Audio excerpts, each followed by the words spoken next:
नमस्कार दोस्तों। आज हम भारतीय सभ्यता और संस्कृति व समाज पढ़ रहे थे। उसमें हम सिंधु घाटी सभ्यता वाला टॉपिक पढ़ रहे थे। कल हमने उसके 50 प्रश्न देखे थे, लगभग 57 प्रश्न देखे थे।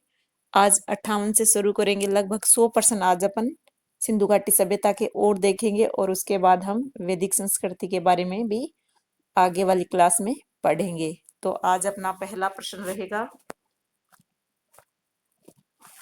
सुरकोटड़ा नामक स्थल है। तो सुरकोटड़ा नामक स्थल कहाँ है? कच्छ के जिले में, सिंध प्रांत में, साहिवाल में या मोंटगोमरी में। तो ये कहाँ है? कच्छ जिले में। कहाँ है सुरकोटड़ा?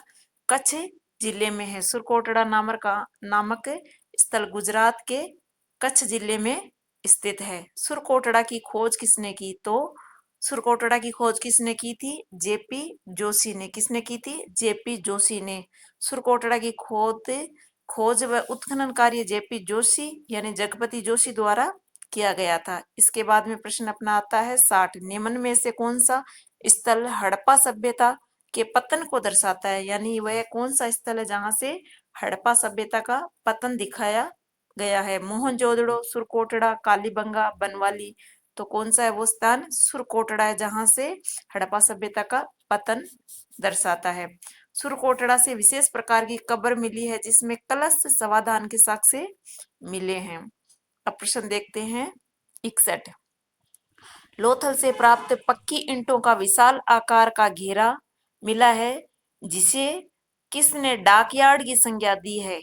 कहाँ से मिला है? लोथल से मिला है, वो भी कैसा? पक्की ईंटों का विशाल आकार का एक घेरा मिला है जिसे क्या कहा जाता है? डॉकयार्ड कहा जाता है। तो ये संज्ञा किसने दी है? एस आर राव ने। किसने दी है? एस आर राव ने। अब इसकी व्याख्या देखते हैं। लोथल से प्राप्त पक्की ईंटों का विशाल आकार का घेरा मिला है जिसे एस आर राव ने जहाजों की गोदी अर्थात डॉकयार्ड की संज्ञा दी है, जो विश्व का प्राचीनतम गोदीवाड़ा है। गोदीवाड़ा का यह साक्ष्य इस बात का प्रमाण है कि सिंधु घाटी सभ्यता के लोग विदेशों के साथ क्या करते थे? व्यापार करते थे। अब प्रश्न 62 देखते हैं। एक मृण मूर्ति में मानव धड़ और पशु का सिर दिखाया गया है, ये किस स्थल से प्राप्त हुआ है? ये कहां से प्राप्त हुआ है? लोथल से प्राप्त हुआ है। अब इसकी व्याख्या देखते हैं। लोथल से प्राप्त मकानों के दरवाजे पिछली गली की और ना खुलकर मुख्य सड़क की ओर खुलते थे। लोथल में कैसे खुलते थे मकानों के दरवाजे?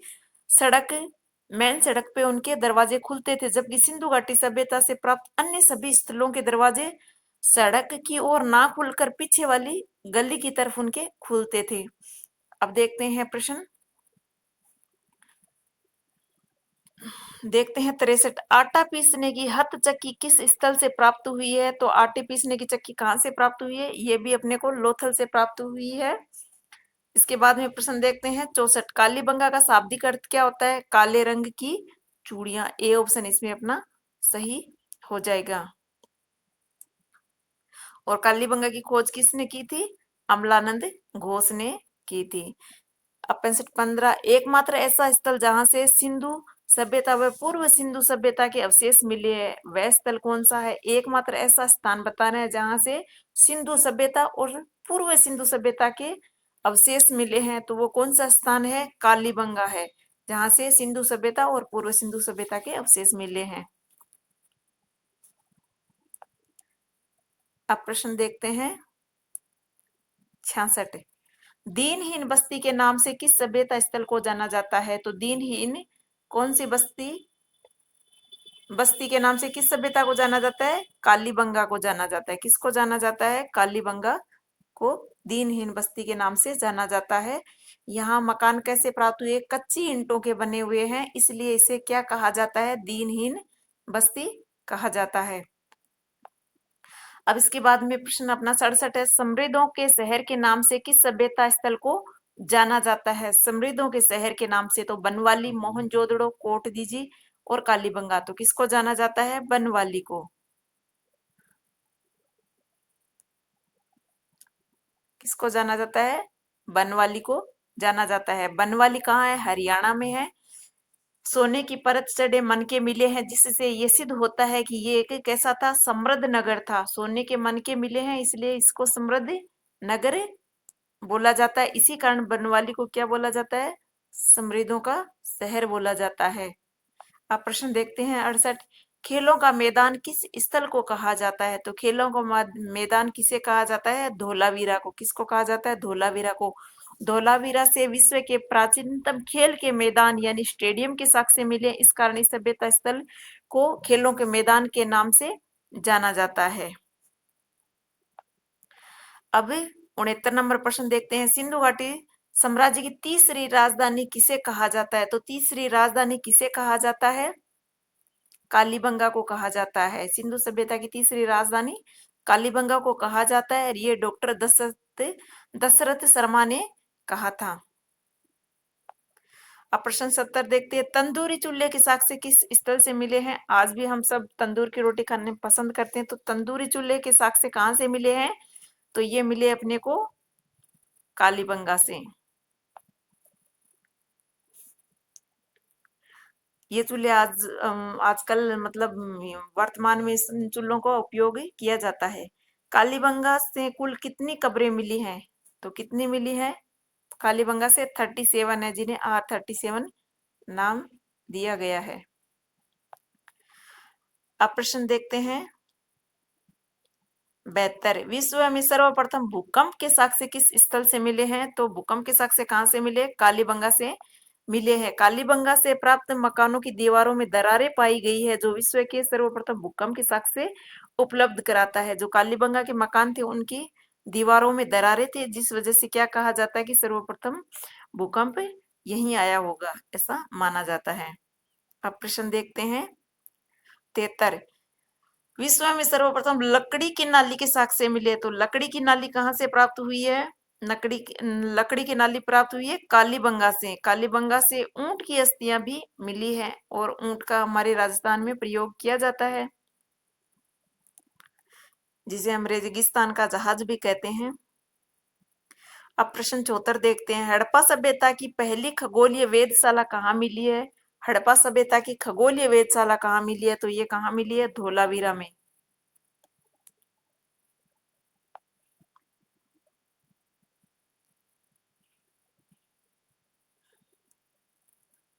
क्या है धोलावीरा? धोलावीरा गुजरात के कच्छ जिले की के भचाऊ तालुका तहसील में मानसर व मानहर नदियों के खादर के किनारे स्थित है। अब प्रश्न देखते हैं 75। ओरस पुत्र किस स्थल को कहा जाता है? तो किसको कहा जाता है? रंगपुर को कहा जाता है। ओरस पुत्र के नाम से रंगपुर को जाना जाता है। जो रंगपुर कहाँ है? गुजरात में है। अब प्रश्न देखते हैं 76। कालीबंगा का उत्खनन कार्य किसने करवाया था? तो कालीबंगा का उत्खनन कार्य बीबी लाल और बीके थापर ने किया था। तो ए और बी दोनों राइट हो जाएगा। और इनके पूरे नाम क्या है? बीबी लाल का तो नाम हो जाएगा ब्रजवासी लाल, और बीके थापर का नाम हो जाएगा बालकृष्ण थापर। बनवाली स्थित है। तो बनवाली कहाँ है? बनवाली कहाँ है? हरियाणा में है, और हरियाणा में के कौन से जिले में? हिसार जिले में है। इसके बाद में प्रश्न आता है अपना 78। रंगपुर स्थल किस राज्य में है? तो रंगपुर कहाँ है? गुजरात में है। कहाँ है? गुजरात में है, और गुजरात के अहमदाबाद जिले के भादरा नदी के किनारे बसा हुआ है रंगपुर। गुजरात की जो अहमदाबाद जिला, गुजरात का जो अहमदाबाद जिला है, उसमें भादरा नदी के किनारे बसा हुआ है रंगपुर। अब देखते हैं प्रश्न 79। कोट दीजी स्थल पाकिस्तान के किस जिले में है? तो ये कहाँ है? खेरपुर जिले में। पाकिस्तान के खेरपुर जिले में कोट दीजी स्थल है। और कोट दीजी से पत्थर के बाणाग्रह मिले हैं। जो बाण के आगे वाला हिस्सा है वो पत्थर का बना हुआ है, वो कहाँ से मिला है? कोट दीजी से मिला है। इसके बाद में प्रश्न अपना 80 आता है। निम्न में से सिंधु सभ्यता के किस स्थल से पाषाण काल का अंत व हड़प्पा का विकास माना जाता है? तो किस स्थल से माना जाता है? कोट दीजी से। और कोट दीजी पाकिस्तान के सिंध प्रांत के खेरपुर जिले में स्थित है। 81 प्रश्न देखते हैं। सूतकांगेडोर किस नदी के किनारे है? सूतकांगेडोर कौन सी नदी के किनारे है? दाश्क नदी के किनारे। कहाँ है? दाश्क नदी के किनारे है। और ये दाश्क नदी कहाँ है? पाकिस्तान के बलूचिस्तान प्रांत में है। सूतकांगेडोर की खोज किसने की? तो ओरेल स्टाइन ने। किसने की? ओरेल स्टाइन ने सूतकांगेडोर की खोज की थी। सूतकांगेडोर से ताम्र निर्मित बाणाग्रह। सूतकांगेडोर से कैसे बाणाग्रह मिले हैं? ताम्र निर्मित मिले हैं। कैसे मिले हैं? ताम्र ताम्र से निर्मित बाणाग्रह मिले हैं। और कोट दीजी से मिले थे पत्थर के बाणाग्रह। तो सूतकांगेडोर से तो ताम्र के बाणाग्रह मिले हैं और कोट दीजी से पत्थर के बाणाग्रह मिले हैं। ब्लेड के टुकड़े व मिट्टी की चूड़ियां मिली है। इस स्थल को हड़प्पा के व्यापार का चौराहा भी कहा जाता है। हड़प्पा के बाजार का चौराहा भी कहा जाता है। किसको? सूतकांगेडोर को।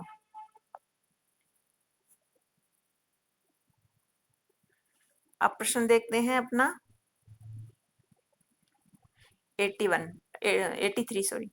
रोपड़ स्थल किस राज्य में है? तो रोपड़ कहाँ है? पंजाब में। कहाँ है रोपड़? पंजाब में है।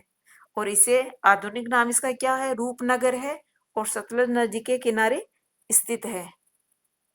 और स्वतंत्रता के बाद खोजा गया ये क्या है? हड़प्पाकालीन पहला स्थल है।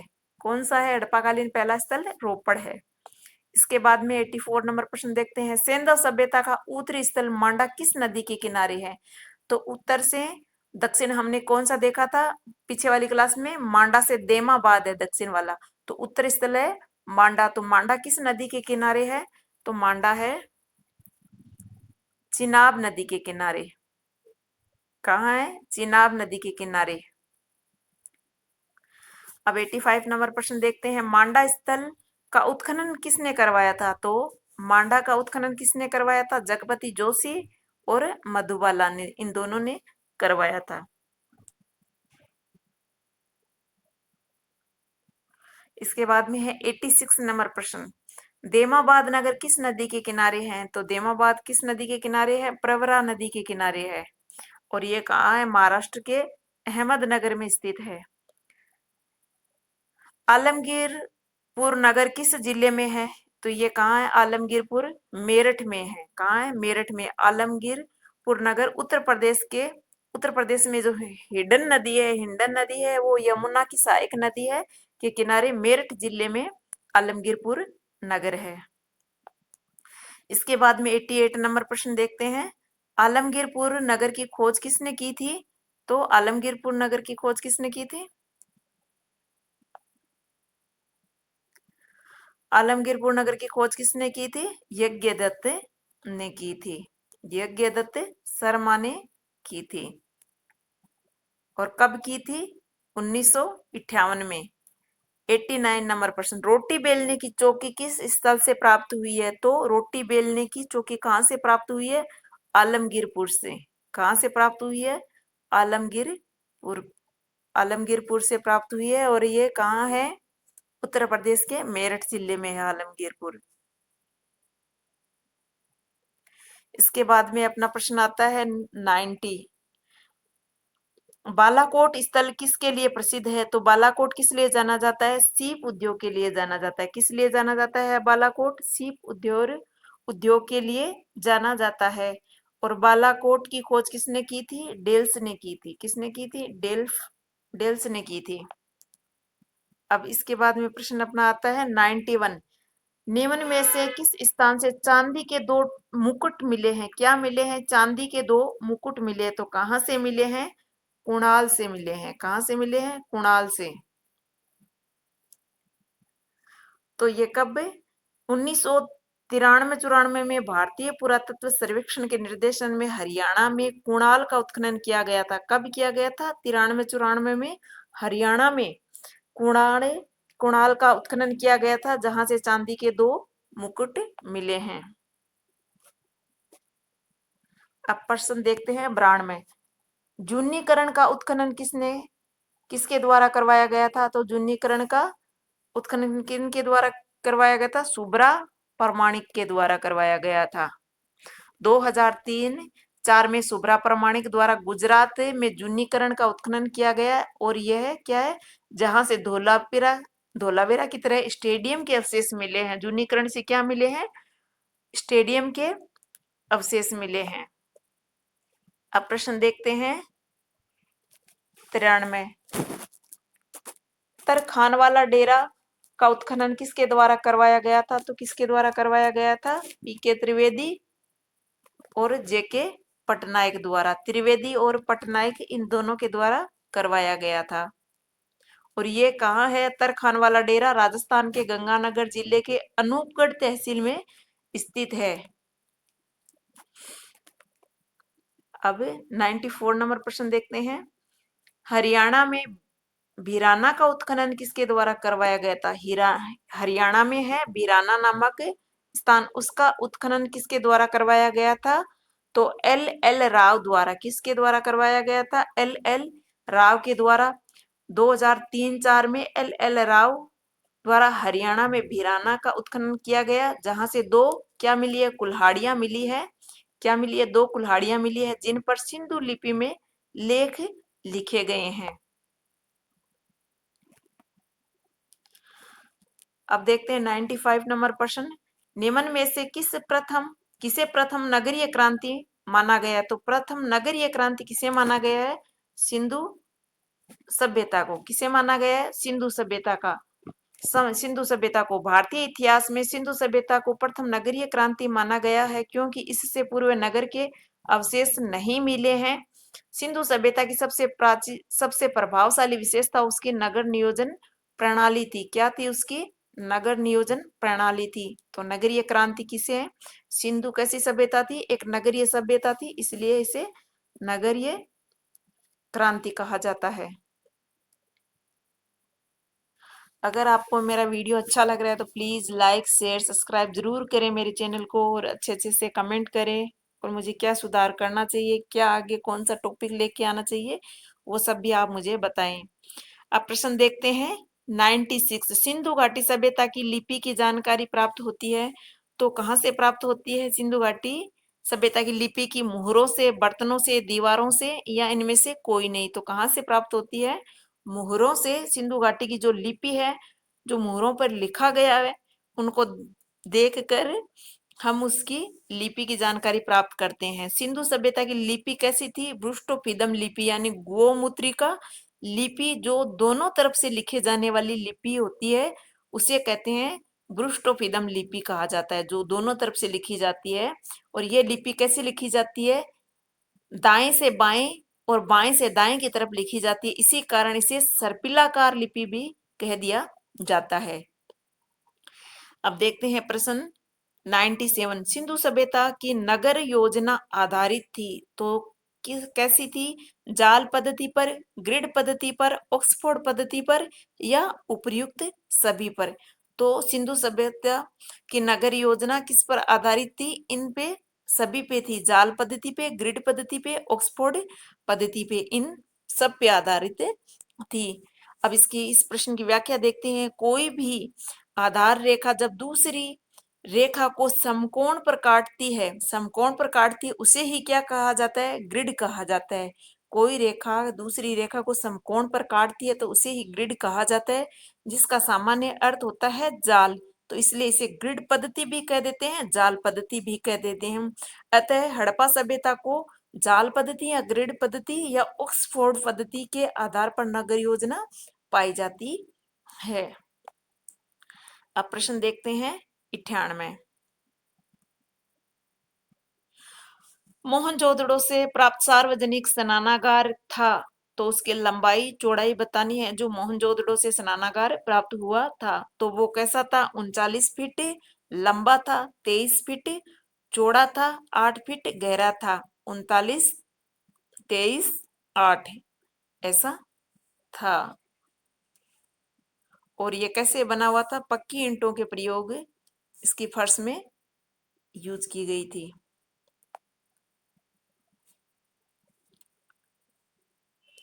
अब देखते हैं अपना प्रश्न 99। विश्व की प्रथम मानव निर्मित गोदी स्थित है, तो कहाँ स्थित है? लोथल में। कहाँ है? लोथल में। अलकृत ईंटों का प्रयोग एक फर्श में केवल कालीबंगा से प्राप्त हुआ है। अलकृत ईंटें कहाँ से प्राप्त हुई है? ऐसा अलकृत ईंटों वाला फर्श कालीबंगा से ही प्राप्त हुआ है। जॉन मार्शल के अनुसार सिंधु सभ्यता के लोग लकड़ी के मंदिर बनाते थे। उनके मंदिर कैसे होते थे? सिंधु सभ्यता के लोगों का लकड़ी के बने मंदिर होते थे, इसलिए सिंधु सभ्यता में किसी मंदिर के प्रमाण प्राप्त नहीं हुए हैं। अब प्रश्न देखते हैं 100। सिंधु घाटी सभ्यता का समाज व परिवार था, कैसा था परिवार व समाज? तो वो था मातृसत्तात्मक। कैसा था? मातृसत्तात्मक। सिंधु सभ्यता में समाज व परिवार मातृसत्तात्मक था। माता का स्थान पिता की तुलना में अधिक था। अब देखते हैं प्रश्न 101। कौन सा कथन सही है? सही कथन बताना है। सिंधु सभ्यता के लोग पुनर्जन्म में विश्वास करते थे।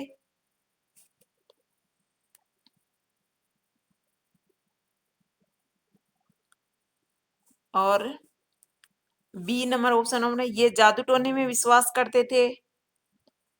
या ए और बी दोनों सही है। सिंधु घाटी सभ्यता के लोग गाय की पूजा करते थे।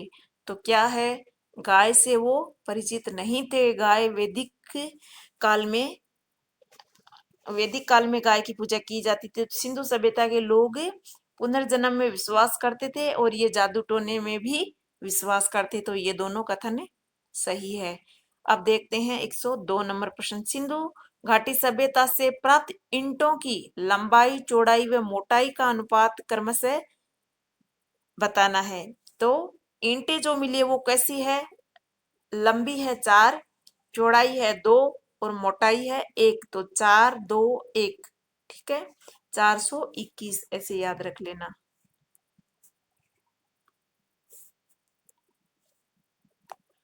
और सिंधु घाटी सभ्यता में कुओं में कैसी ईंटों का प्रयोग किया जाता था? वी आकार की ईंटों का प्रयोग किया जाता थे कुएं बनाने के लिए। अब प्रश्न देखते हैं 103। मोहनजोदड़ो से प्राप्त नर्तकी की कांस्य मूर्ति की लंबाई कितनी है? तो वो लंबी कितनी है ऐसा बताना है आपको। तो वो है 11.5 सेंटीमीटर लंबी है। और क्या है? मोहनजोदड़ो से महाविद्यालय भवन यानी सभा भवन के अवशेष भी मिले हैं। अब देखते हैं 104 नंबर प्रश्न। सिंधु सभ्यता में व्यक्ति का अंतिम संस्कार कितने प्रकार से किया जाता? तो कितने प्रकार से किया जाता था? 3 प्रकार से किया जाता था। कितने प्रकार से किया जाता था? 3 प्रकार से किया जाता था। सिंधु सभ्यता में व्यक्ति का संस्कार 3 प्रकार से किया जाता, यानी पूर्ण समाधिकरण, यानी शरीर को पूरी तरह से क्या कर दिया था? जमीन में दफना दिया जाता, तो वो होता है पूर्ण समाधिकरण या पूर्ण समादान। आंशिक समानाधिकरण समाधिकरण, तो आंशिक समाधिकरण किसे बोलते हैं? जिसमें क्या होता है? मृत शरीर को खुले मैदान में छोड़ दिया जाता था और जब पशु पक्षी खा लेते थे और उसकी जो हड्डियां बचती थी उनको फिर दफनाया जाता, तो उसे बोला जाता है आंशिक समादान या आंशिक समाधिकरण। फिर होता है कलश समादान। जब शव को जला दिया जाता, उसकी राख वगैरह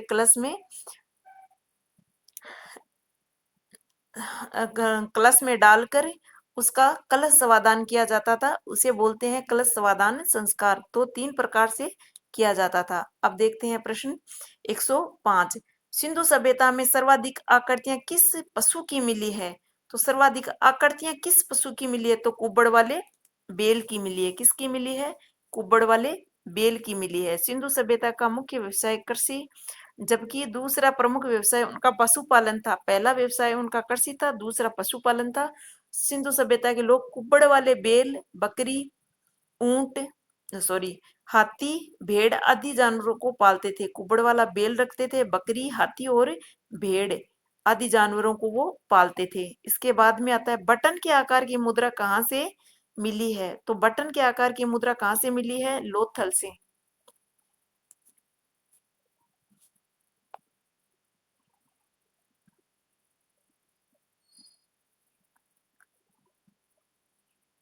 अब देखते हैं 107 नंबर प्रश्न। सिंधु लिपि को सर्वप्रथम पढ़ने का प्रयास किसने किया था? तो सर्वप्रथम पढ़ने का प्रयास किसने किया था? वेडन ने। किसने किया था? वेडन ने किया था। सिंधु लिपि को पढ़ने का प्रथम प्रयास 1925 में वेडन ने किया था। इस लिपि को पढ़ने का प्रयास फिर नटवर झा, राजा राज और धनपत सिंह ने के द्वारा भी किया गया था, परंतु इस लिपि को अभी तक पूरी तरह से पढ़ने में सफलता नहीं मिली है।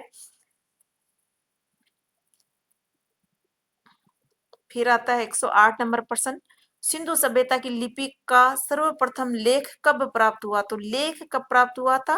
1893 में।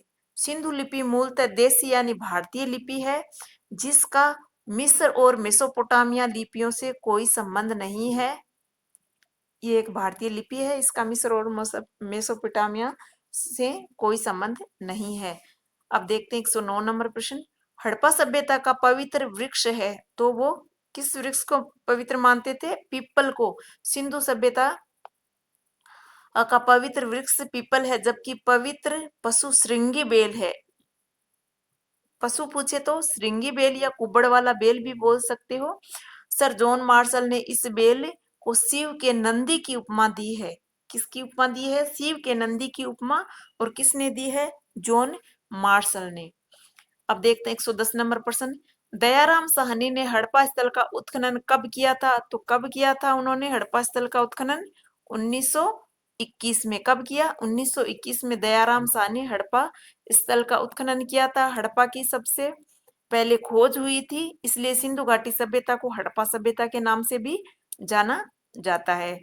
अब देखते हैं प्रश्न नंबर 111, 1856 ईस्वी में लाहौर से कराची तक रेल लाइन बिछाने का कार्य किसके द्वारा किया गया था? तो किसके द्वारा किया गया था? जॉन बर्टन और विलियम बर्टन के द्वारा किया गया था। तो ए और बी दोनों अपना इसमें राइट हो जाएगा। 1856 में लाहौर से कराची तक रेलवे लाइन की पटरियां बिछाने का कार्य चल रहा था। लाइन पर रोड़ियां बनाने के लिए पत्थर की कमी को देखते हुए क्या किया? पास के टीले से ईंट निकाल कर बिछाने लगे, लेकिन उन्हें पता नहीं था कि वो क्या कर रहे हैं कि विश्व की एक महान सभ्यता से संबंधित पूरा स्थल हड़प्पा के भग्नावशेष निकल रहे हैं। तो जब वो ईंटें निकाल रहे थे तो उन्हें नहीं पता था कि उस समय वहां हड़प्पा सभ्यता है। बर्टन बंधुओं द्वारा 1856 में हड़प्पा स्थल की सूचना सरकार को दी गई थी कि यहाँ ईंटें निकलती जा रही है, निकलती जा रही है। तो उन्होंने सरकार को ऐसी सूचना दी। तो बर्टन बंधु इनको बोलते हैं। अब देखते हैं प्रश्न 112, मोहनजोदड़ो की खोज की गई। तो मोहनजोदड़ो की खोज किसने की? राखलदास बेनर्जी ने। किसने की? राखलदास बेनर्जी द्वारा की गई है। और 1922 में राखलदास बेनर्जी द्वारा हड़प्पा की खोज की गई थी। अब देखते हैं सिंधु घाटी सभ्यता का उत्तर से दक्षिण विस्तार कितना है? उत्तर से दक्षिण स्थान पूछे तो मांडा से देमाबाद है, और उत्तर से दक्षिण विस्तार पूछे तो कितना है? 1400 किलोमीटर है। और पश्चिम से पूर्व तक कितना है? 1600 किलोमीटर है। ये आ गया। सिंधु घाटी सभ्यता का पश्चिम से पूर्व विस्तार कितना है? 1600 किलोमीटर है। अब देखते हैं प्रश्न 114, सिंधु नदी व उसकी सहायक नदियों के क्षेत्रफल से लगभग कितनी बस्तियों का पता चला है? सिंधु और उसकी जो सहायक नदियां हैं उनसे कितने क्षेत्रों का पता चला है? तो कितने का पता चला है? 40 बस्तियों का पता चला है। कितनी बस्तियों का? 40 का पता चला है। बी ऑप्शन अपना इसमें राइट हो जाएगा। सिंधु और उसकी जो सहायक नदियां उससे लगभग 40 बस्तियों का पता चला है। 2/3 बस्तियां वर्तमान में जो लुप्त हो चुकी है सरस्वती नदी के क्षेत्र के पास क्षेत्र में थी। 2/3 बस्तियां सरस्वती नदी व उसकी सहायक नदियों का प्रवाह क्षेत्र क्या था? सिंधु व गंगा के बीच का क्षेत्र था।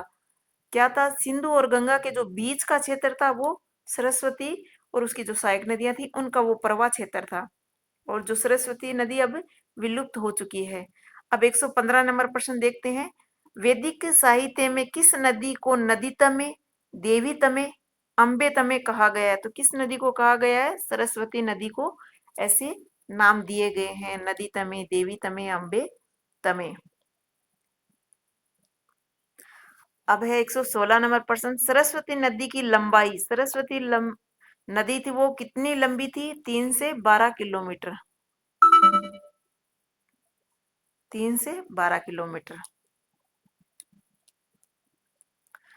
अब देखते हैं प्रश्न नंबर 117। सिंधु घाटी सभ्यता के नगरों में एक दूसरे को समकोण पर काटती हुई चौड़ी सड़कें होती थी जिसकी चौड़ाई सामान्यतया मानी जाती है। सिंधु क्या है? सिंधु घाटी सभ्यता के जो नगर थे उनकी सड़कें कैसे समकोण पर काटती थी और वो सड़कें की चौड़ाई कितनी थी वो बताना है। तो वो उनकी चौड़ाई थी 9 से 34 फीट। कितनी थी? 9 से 34 फीट थी। एक सड़क 34 फीट की मिली है जो संभवतः राजमार्ग यानी अपन बोल सकते हैं हाईवे होगी, नेशनल।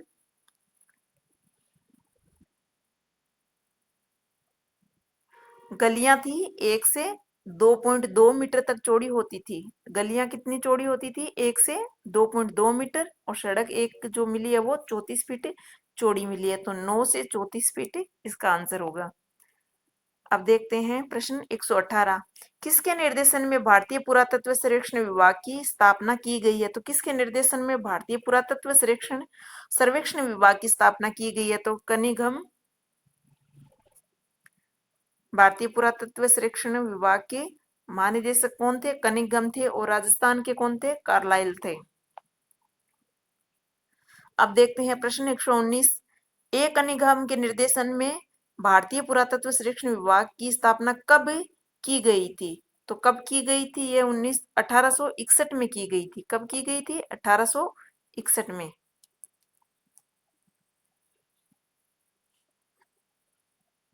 अब देखते हैं प्रश्न 120। निम्नलिखित को सुमेलित करना है। मुद्रांकन पर कपड़े के निशान, नाली पर कपड़े का निशान, कपड़े का टुकड़ा। और इनके सामने ऑप्शन है सूची बी में आलमगीरपुर, मोहनजोदड़ो और लोथल। तो क्या होगा इसमें अपना राइट? मुद्रांकन पर कपड़े के निशान, तो ये कहां से है? ये है लोथल से। कहां से मिले हैं? लोथल से। तो एक में तो 3 नंबर राइट हो जाएगा। और नाली पर कपड़े का निशान ये कहां से मिला है? आलमगीरपुर से। कहां से मिला है? आलमगीरपुर से। और कपड़े का टुकड़ा कहां से मिला है? मोहनजोदड़ो से। तो इसमें अपना राइट हो जाएगा ए नंबर ऑप्शन। क्या हो जाएगा? ए नंबर इसमें अपना राइट हो जाएगा। चावल की खेती के प्राचीनतम साक्ष्य भी लोथल गुजरात से ही प्राप्त हुए हैं। इसके अलावा रंगपुर गुजरात में भी चावल का भूसा प्राप्त हुआ है। अब प्रश्न देखते हैं 121। निम्नलिखित को सुमेलित करना है। लोथल, कालीबंगा, बनवाली और जुता हुआ खेत, गोदीवाड़ा, पक्की ईंटों की बनी हुई हल की प्रतिकृति। तो क्या होगा इसमें अपना राइट? लोथल। तो लोथल में क्या है? गोदीवाड़ा। क्या है लोथल में? गोदीवाड़ा। तो 2 नंबर राइट हो जाएगा। कालीबंगा से जुता हुआ खेत मिला है और बनवाली से पकी हुई ईंट की हल, मतलब पकी हुई मिट्टी की हल मिली है। तो इसमें बी अपना राइट होगा। कालीबंगा से प्राप्त नगर के दोनों ही भाग सुरक्षा दीवार यानी परकोटे से घिरे हुए होते थे। अन्य स्थानों पर केवल उच्च भाग यानी ऊपर वाला भाग जो दुर्ग था वो ही परकोटे से बंद था। निचला हिस्सा था वो परकोटे से घिरा हुआ नहीं था। 122 नंबर प्रश्न है। निम्नलिखित में से कौन सा सही सुमेलित नहीं है? तो सभ्यता और उनके उत्खननकर्ता। हड़प्पा सभ्यता, दयाराम साहनी, सही है।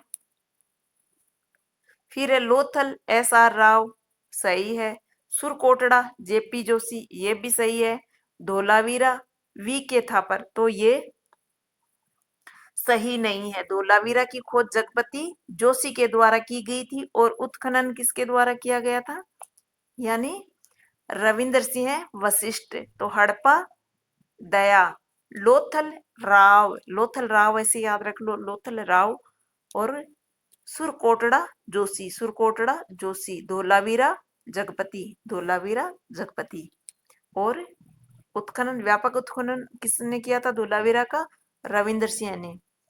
अब देखते हैं प्रश्न 123। सिंधु घाटी के लोग पूजा करते थे, तो किसकी पूजा करते थे? पशुपति इंद्र और वरुण की, ब्रह्मा की, विष्णु की। तो सिंधु घाटी के लोग पशुपति की पूजा करते थे। और इनकी मातृदेवी, जो मातृदेवी थी वो कौन थी? पृथ्वी थी। उनकी, सिंधुवासियों की मातृदेवी पृथ्वी को वो अपनी देवी मानते थे। अब प्रश्न देखते हैं 124। सिंधु घाटी सभ्यता के विकसित अवस्था में निम्नलिखित में से किस स्थल से घरों में कुओं के अवशेष मिले हैं? घर में कुएं मिले हैं तो वो कहाँ से मिले हैं? मोहनजोदड़ो से। कहाँ से? मोहनजोदड़ो से।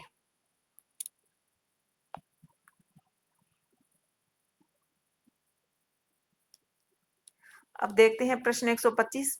सिंधु घाटी सभ्यता की खोज निकालने सिंधु घाटी सभ्यता को खोज निकालने में जिन दो भारतीयों का नाम जोड़ा है वे हैं, तो किनका नाम है? राखलदास बेनर्जी और दयाराम साहनी, जो मोहनजोदड़ो और हड़प्पा के खनन करता है। राखलदास बेनर्जी और दयाराम साहनी। इसके बाद में प्रश्न आता है 126। निम्न भारत में निम्न के आने का सही काल क्रमानुक्रम क्या है? तो ये भारत में किस क्रम से आए वो बताना है। सोने के सिक्के, आहत मुद्रा, चांदी के सिक्के, लोहे का हल और नगर संस्कृति। तो नगर संस्कृति होगी वो सबसे पहले आ जाएगी, 1 नंबर पे नगर संस्कृति आ जाएगी। उसके बाद में आ जाएगा लोहे के हल, 2 नंबर पे ये आ जाएगा। और इसके बाद में आएगा आहत मुद्रा यानी चांदी के सिक्के, ये 3 नंबर पे आएगा। और सोने के सिक्के सबसे बाद में आए तो ये 4 नंबर पे आएगा। तो 4 3 2 1 किस में है ये ऑप्शन? 4 3 2 1 डी। तो डी अपना इसमें राइट हो जाएगा। इसके बाद में प्रश्न आता है 127। निम्नलिखित कथनों पर विचार कीजिए और नीचे दिए गए कूट से सही उत्तर का चयन करना है। मोहनजोदड़ो, हड़प्पा, रोपड़ और कालीबंगा सिंधु घाटी सभ्यता के प्रमुख स्थल थे। तो ये स्थल थे। हड़प्पा के लोगों ने सड़कों तथा नालियों के जाल के साथ नियोजित शहर का विकास किया। और 3 नंबर ऑप्शन है, हड़प्पा के लोगों को धातुओं के उपयोग का पता नहीं था। तो क्या होगा इसमें अपना ऑप्शन? इसमें अपना ऑप्शन हो जाएगा 2।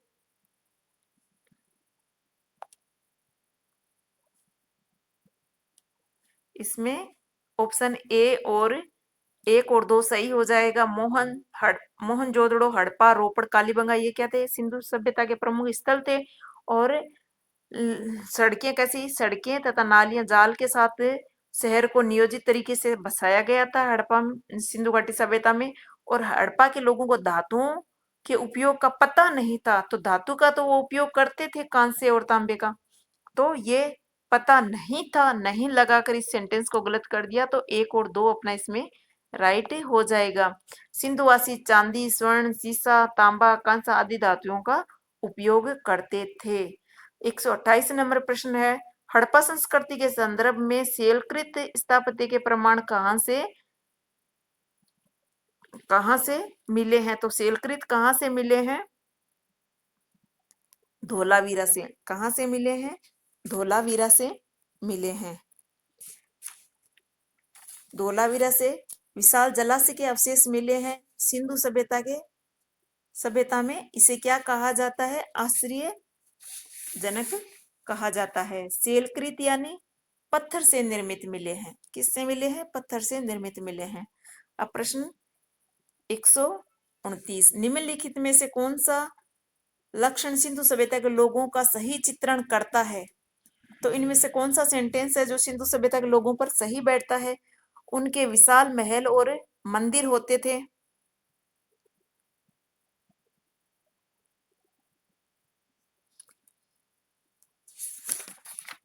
उनके विशाल महल और मंदिर होते थे। और वे देवी और देवताओं दोनों की पूजा करते थे। वे युद्ध में घोड़ों द्वारा खींचे गए रथों का प्रयोग करते थे। नीचे दिए गए कूट का सही प्रयोग कर सही कथन का चुनाव कीजिए। वो क्या महल और मंदिर होते थे? विशाल महल और मंदिर। तो ये बात तो गलत हो गई। महल और मंदिर, वे देवी और देवता दोनों की पूजा करते थे। किसकी पूजा करते थे? देवी और देवता दोनों की पूजा करते थे।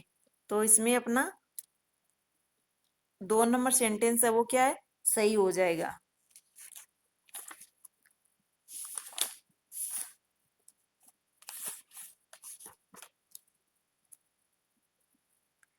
इसके बाद में देखते हैं प्रश्न।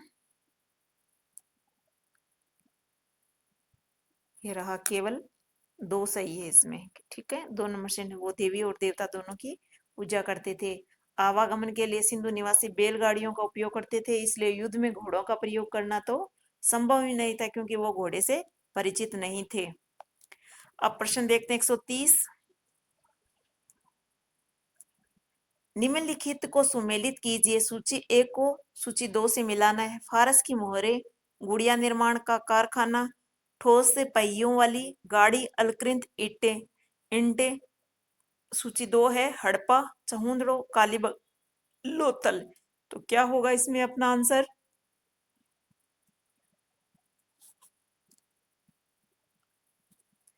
तो इसमें हो जाएगा फारस की मोहरें, तो ये तो हो जाएगा अपना लोथल से, फारस की मोहरें लोथल से। और इसके बाद में आएगा गुड़िया निर्माण का कारखाना, ये कहाँ से मिला है? चहुंदड़ों से। कहाँ से मिला है? चहुंदड़ों से। ठोस से पहियों वाली गाड़ी, ठोस पहियों वाली गाड़ी कहाँ से मिली है? हड़प्पा से। और उसके बाद में अलकृत ईंटें कहाँ से मिली है? कालीबंगा के एक फर्श में, बताया था ना अभी कि कालीबंगा के एक मकान के फर्श में अलकृत ईंटों का प्रयोग किया गया था। तो 2 नंबर इसमें यानी बी अपना इसमें राइट हो जाएगा। हड़प्पा व मोहनजोदड़ो से प्राप्त कई मोहरों पर जहाजों की आकृतियां प्राप्त हुई है। हड़प्पा और जो मोहनजोदड़ो से मोहर प्राप्त हुई है उन पर क्या है? जहाजों की आकृतियां प्राप्त हुई है। टेराकोटा के एक जहाज का आकार लोथल से प्राप्त हुआ है, जिसमें मस्तूल लगाने के लिए सुराख बना हुआ था। मस्तूल क्या होता है? बीच में एक लकड़ी का डंडा होता है उस जहाज के अंदर, और जिसके पाल या मतलब कपड़ा लगाया जाता है वो, तो हवा के बहाव से वो आगे की तरफ जहाज बढ़ता रहता है। अब देखते हैं प्रश्न 131। हड़प्पा संस्कृति के स्थल और उनकी स्थिति संबंधी निम्नलिखित युग्मों में से कौन सा सही सुमेलित नहीं है? तो आलमगीरपुर उत्तर प्रदेश, ये तो हमने पढ़ा ही था, पीछे आया था आलमगीरपुर उत्तर प्रदेश के मेरठ जिले में। बनवाली हरियाणा में, ये भी सही है। देमाबाद महाराष्ट्र में, ये भी सही है। और राखीगढ़ी राजस्थान में, तो राखीगढ़ी कहाँ है? राजस्थान में नहीं है, ये कहाँ है? हरियाणा में है। कहाँ है? हरियाणा राज्य में है। इसके बाद में प्रश्न आता है 132। निम्न स्थानों में से एक स्थान पर सिंधु घाटी सभ्यता से संबंध विशाल वृषभ मुद्रा प्राप्त हुई है। तो कहाँ से प्राप्त हुई है वृषभ मुद्रा? मोहनजोदड़ो से। कहाँ से? मोहनजोदड़ो से।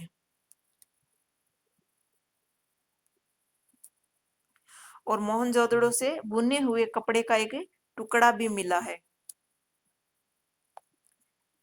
अब इसके बाद में प्रश्न अपना आता है 133। सिंधु घाटी सभ्यता वैदिक संस्कृति से भिन्न थी, क्योंकि सिंधु सभ्यता थी वो वैदिक संस्कृति से भिन्न थी। क्यों भिन्न थी? इनके पास विकसित शहरी जीवन की सुविधाएं थी, इनके पास चित्रलेख लिपि थी, इनके पास लोहे और रक्षा शस्त्रों के ज्ञान का अभाव था। तो क्या है इसमें? ये सभी कथन क्या होंगे? सही होंगे। इनके पास विकसित शहरी जीवन की सुविधाएं थी, ठीक है। इनके पास चित्रलेख लिपि कैसी थी? चित्रलिपि थी। इनके पास लोहे और रक्षा शस्त्रों के ज्ञान का अभाव था, तो ये लोहे से तो परिचित नहीं थे, ये भी सही है। तो ये सभी कथन सही है। इसके बाद में प्रश्न आता है 134। मृण पट्टिका पर उत्कीर्ण सींग युक्त देवता की कृति प्राप्त हुई है। तो कहाँ से? मृण यानी मिट्टी की पट्टिका होती है या तख्ती होती है, तो उसे बोलते हैं मृण पट्टिका, या जिसे टेराकोटा भी बोल देते हैं, जिसमें पकी हुई मिट्टी का प्रयोग किया जाता है। तो मृण पट्टिका पर उत्कीर्ण सींग युक्त देवता की कृति कहाँ से प्राप्त हुई है? तो ये हुई है कालीबंगा से। कहाँ से प्राप्त हुई है? कालीबंगा से। कालीबंगा से एक साथ 2 फसलें बोने के भी साक्ष्य मिले हैं। एक साथ 2 फसल बोने के भी साक्ष्य कालीबंगा से मिले हैं। अब देखते हैं प्रश्न 135 सिंधु सभ्यता में दास प्रथा का अनुमान लगाया जाता है। तो दास प्रथा थी सिंधु सभ्यता के समय, तो ऐसा किस आधार पे पता लगाया जाता है? खुदाई से प्राप्त वस्तुओं के आधार पर, जो खुदाई में हमें वस्तुएं मिले उस आधार पे कहा जाता है कि सिंधु सभ्यता में दास प्रथा थी। या फिर श्रमिकों के लिए निर्मित आवास, यानी जो श्रमिक थे, मजदूर थे, उनके लिए जो मकान बनाए गए थे रहने के लिए, उनके आधार पर, या फिर मोहनजोदड़ो और हड़प्पा के कुछ मकानों की रूपरेखा के आधार पर, या हड़प्पा और मोहनजोदड़ो में जो मकान बने हुए थे उनको देखकर ये अनुमान लगाया जाता है कि सिंधु सभ्यता में दास प्रथा थी। तो ये सारे कथन क्या है?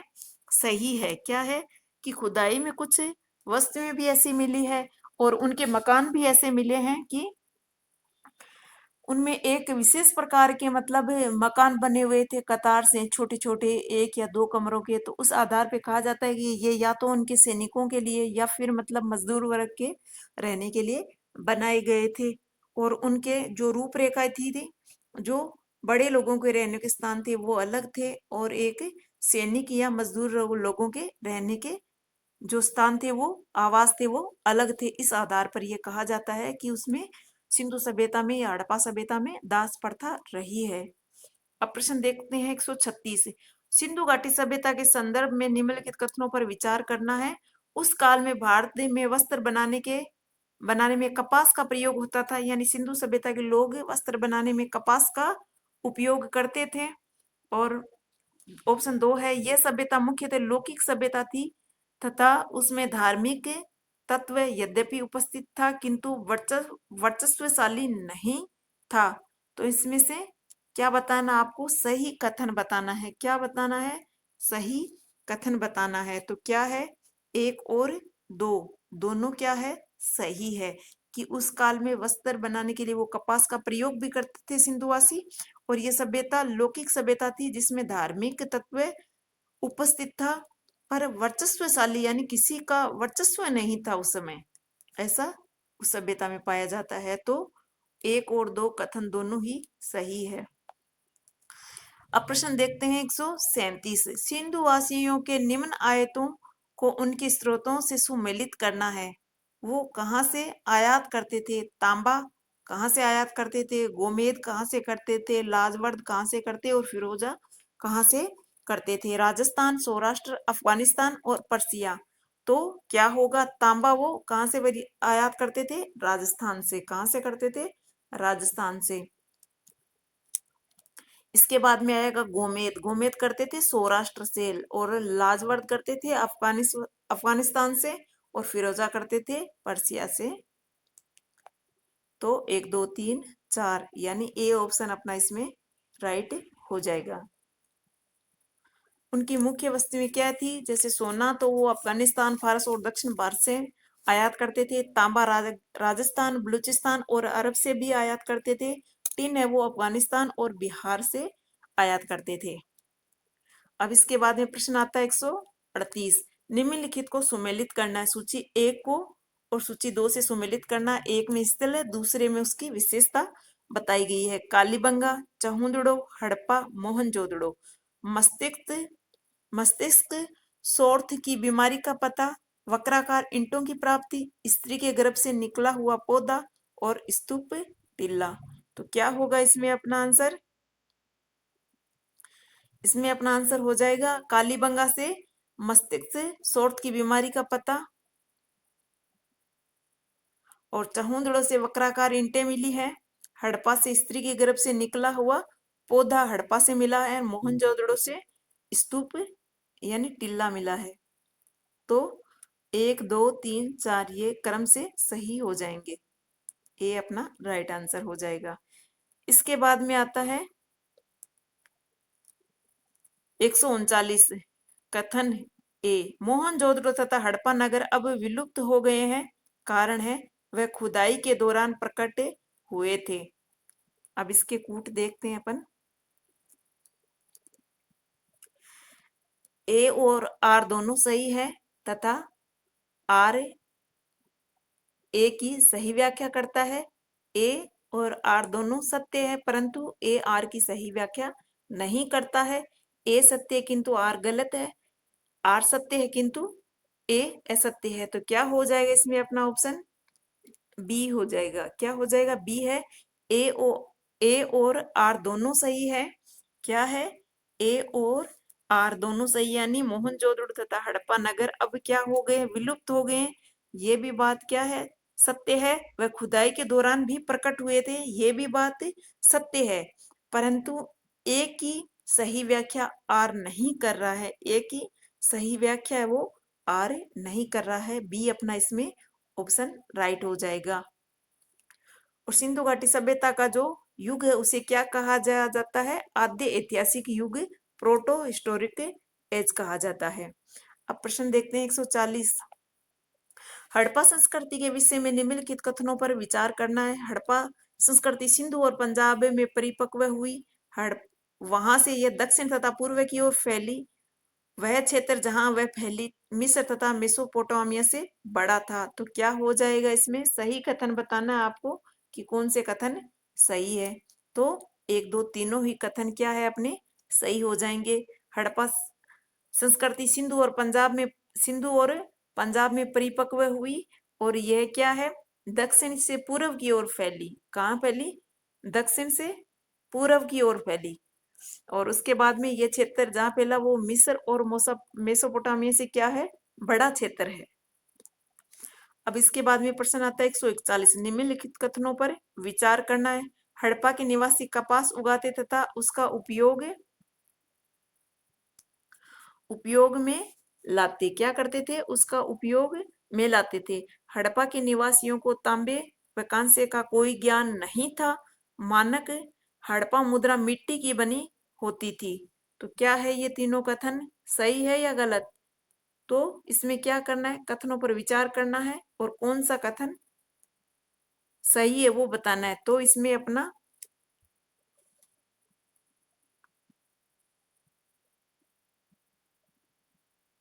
क्या हो जाएगा? केवल ए है वो क्या हो जाएगा? सही हो जाएगा। हड़प्पा के निवासी कपास उगाते और उसका उपयोग कपड़ा बुनने में वो करते थे। हड़ 2 नंबर ऑप्शन है। हड़प्पा के निवासियों को तांबे और कांसे का कोई ज्ञान नहीं था। तांबा और कांसा तो उनकी मुख्य धातु थी, तो उससे परिचित थे नहीं। नाम देकर इस प्रश्न को क्या है? इस ऑप्शन को गलत कर दिया है। और मानक हड़प्पा मुद्रा मिट्टी की बनी होती थी। तो ये मिट्टी की नहीं होती थी, किसकी होती थी? सेल खड़ी की, यानी जो मुलायम पत्थर होता है उसकी बनी होती थी। इसके बाद में आता है प्रश्न 142। सिंधु सभ्यता के निम्नलिखित शहरों में से कौन सा एक जल प्रबंधन के लिए जाना जाता है? तो जल प्रबंधन के लिए कौन सा शहर जाना जाता है? धोलावीरा। क्या जाना जाता है? धोलावीरा। और जल के लिए से याद से रख सकते हो जल। और अपन को जो धोरे होते हैं, मिट्टी के जो ढेर होते हैं उनको अपन धोरा बोलते हैं। और धोरा मतलब जहाँ खेत है, जल है। धोरा धोरा से याद रखो जल। तो धोलावीरा इसमें अपना राइट हो जाएगा। अब इसकी व्याख्या देखते हैं। धोलावीरा से उत्तम जल निष्कासन निकास प्रणाली तथा पानी रोकने के लिए बांधों के निर्माण के प्राचीनतम साक्ष्य नहर प्रणाली के साक्ष्य मिले हैं। यहाँ 16 जलाशय भी मिले हैं, जिसके कारण धोलावीरा को जलाशय नगरी भी कहा जाता है। क्या मिले? 16 जलाशय मिले हैं। कितने मिले हैं? 16 जलाशय मिले। उसके आधार पर धोलावीरा को जलाशय नगरी भी कहा जाता है।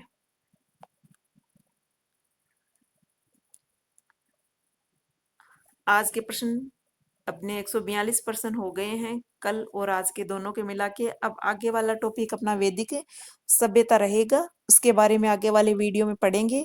अगर आपको मेरा वीडियो अच्छे लगे तो लाइक कमेंट शेयर सब्सक्राइब जरूर करें। थैंक यू, धन्यवाद।